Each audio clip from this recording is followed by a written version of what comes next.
This video program spotlights the new 1993 Supra Turbo and its key competitors. The new Supra Turbo will play a vital role as Toyota's image leader, as the showcase for Toyota's most advanced technology, and as a magnet for building showroom traffic and increasing the sales volume of all Toyota sporty cars. The 93 Supra Turbo is one car that really lives up to the word new. Toyota's built a whole different Supra from the ground up. The only thing the same is the name. I would say the main thing I like about it is that the damn thing just goes like hell. This car is, it's unique that it will stand out when it comes down the street. It will definitely turn heads. It's definitely not your old Supra. The Supra's aggressive new styling is classic. Under its skin, the Supra reflects the no-nonsense approach of Toyota's engineers. Unnecessary high-tech gimmicks have been avoided to minimize weight and maximize performance. The result? A new Supra that's ready to run with the big boys, including some exotic and far pricier sports cars.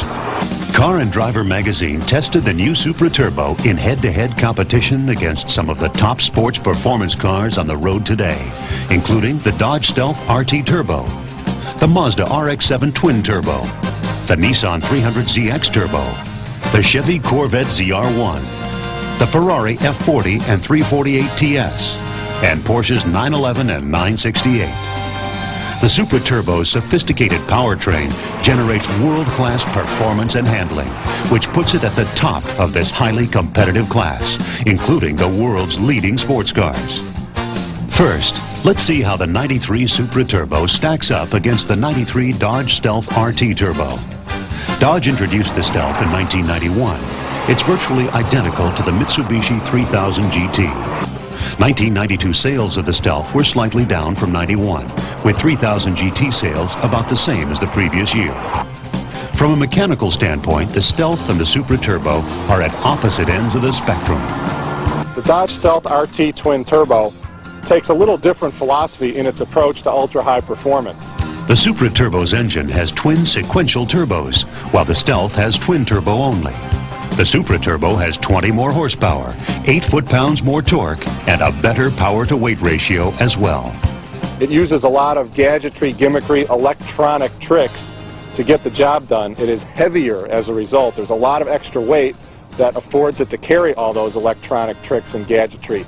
Contrasted is the new Supra Turbo, which uses more of a purist approach, trying to emphasize lightness and high horsepower to weight ratio. There becomes a time where no matter how much technology you have, you can't overwhelm that much weight. It shows up especially in braking, and it also shows up in tire wear. If you'll look at these tires on the Stealth after the end of the day, you'll see what I mean. The tires will be worn out. The Supra Turbo's standard transmission is 6-speed compared to the 5-speed Stealth, and the Supra Turbo's optional automatic transmission is 4 ECT with intelligence versus 4 ECT only for the Stealth. Traction control and torque sensing limited slip differential are both standard on the Supra Turbo. The Stealth doesn't have either one. The Supra Turbo's braking system has front spiral and rear straight ventilated discs. The Stealth has only straight. Supra Turbo's ABS system incorporates a lateral G sensor, a feature lacking on the Stealth. In a safety comparison, the Supra Turbo's dual airbags are standard, while the Stealth has only a driver's side airbag. The Supra outperformed the Stealth in car and driver's tests, beating the Stealth in the 0 to 60 test, the quarter-mile test, and the skid pad test. Next, let's compare the Supra Turbo to the Mazda RX-7 Turbo. The RX-7 is Mazda's high-performance flagship. It reflects their latest technology and styling efforts.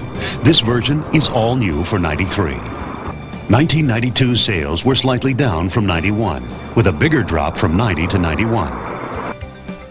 The Supra Turbo's engine generates 65 more horsepower than the RX-7's and almost 100 foot-pounds more torque. The Supra Turbo's standard transmission is 6-speed versus the RX-7's 5-speed. And the Supra Turbo's optional automatic transmission is 4 ECT with intelligence, while the RX-7's is only 4 ECT. Traction control is standard on the Supra Turbo, but not on the RX-7. The RX-7 also lacks the Supra Turbo's lateral G sensor on its ABS system. The Supra Turbo's dual airbags offer a greater margin of safety than the RX-7's driver's side only. In a comparison of interiors, the Supra Turbo wins hands down. It's a 2+2 seater versus the RX-7's 2-seater. It has a power driver's seat with seat height adjuster, plus a tilt steering wheel, both features lacking in the RX-7. And the Supra's interior is roomier than the RX-7's. One of the great things about the new Supra is the ease of entry and exit. At 6'4", you saw how easily I got in. There's plenty of seat travel also for the longest of legs. Well, with all the adjustments on the seat, you're able to custom fit the car to yourself. I mean, different length legs, different arms, different body heights. So it's a great fitting car. Great, you're very comfortable in it. Lots of room. I'm really impressed. In car and driver's tests, the Supra Turbo edged out the RX-7 in both the 0 to 60 and quarter mile. Next up, the Supra Turbo versus the Nissan 300ZX Turbo. The 300ZX is the 4th generation Z car. It debuted in 1990 and is Nissan's performance flagship. 1992 sales were off quite a bit from the previous 2 years. In a comparison of engines, the Supra Turbo's twin sequential turbo beats the 300ZX's twin turbo. The Supra Turbo's engine puts out 20 more horsepower than the ZX's, plus over 30 foot-pounds more torque. And the Supra also wins the power-to-weight ratio comparison. The Supra Turbo's 6-speed manual and 4 ECTI automatic transmissions are superior to the ZX's 5-speed manual and 4 ECT automatic. The 300ZX lacks the Supra Turbo's traction control system, and its ABS system doesn't have the Supra Turbo's lateral G sensor. The 300ZX's driver's side airbag doesn't compare to the Supra Turbo's dual airbags. In a comparison of interiors, the Supra Turbo's 2+2 seating and tilt steering wheel give it the nod over the 300ZX. Particularly as a tall person, I prefer having tilt, and the new Supra has a tilt that moves by 3-4 inches. Thus, it is easier to get the perfect driving position in the Supra. Car and drivers' performance figures bear out the Supra Turbo's superiority to the 300ZX in their 0 to 60 test, their quarter-mile test, and their skid pad test.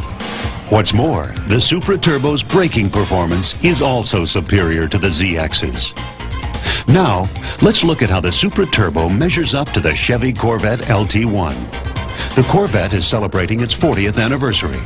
Today's fiberglass-bodied Corvette has been around since 1984. Corvette sales have remained relatively steady over the last 3 years.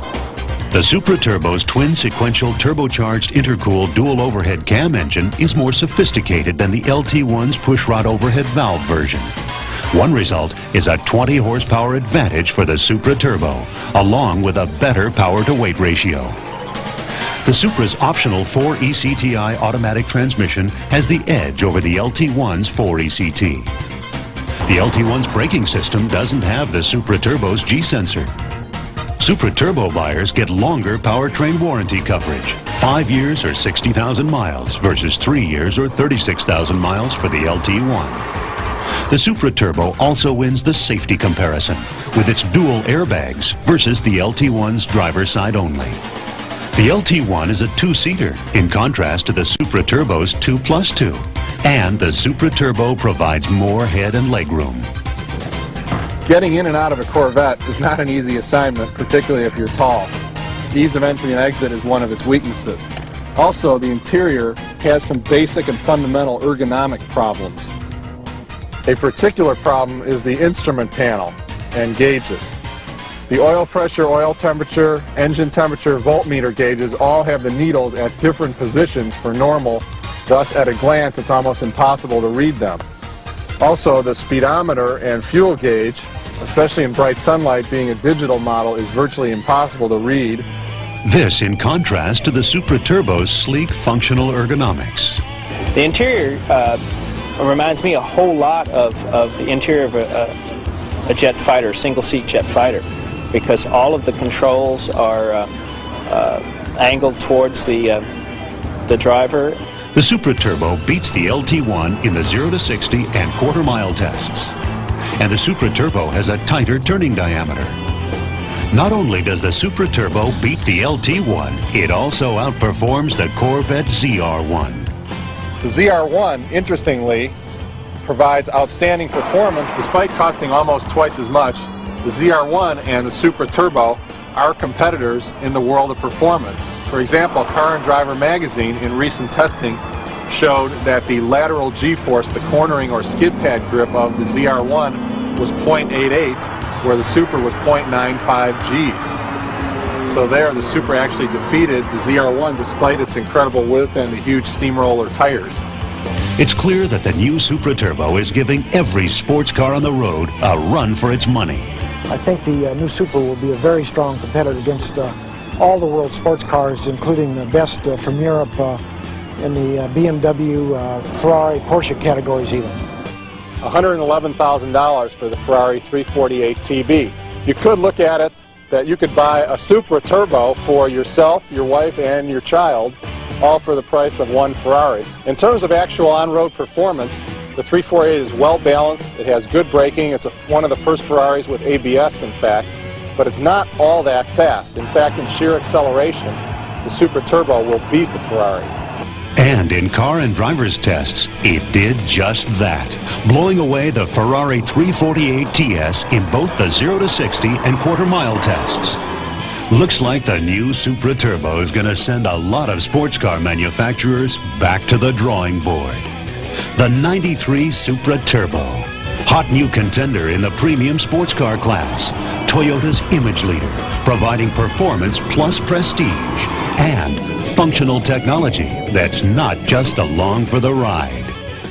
Everything you ask, the car will give it to you. It's stylish, it's fast, it's comfortable. This is one of the first Japanese cars that really could take a notch out of Ferrari's prestige, I think, because the performance is so good.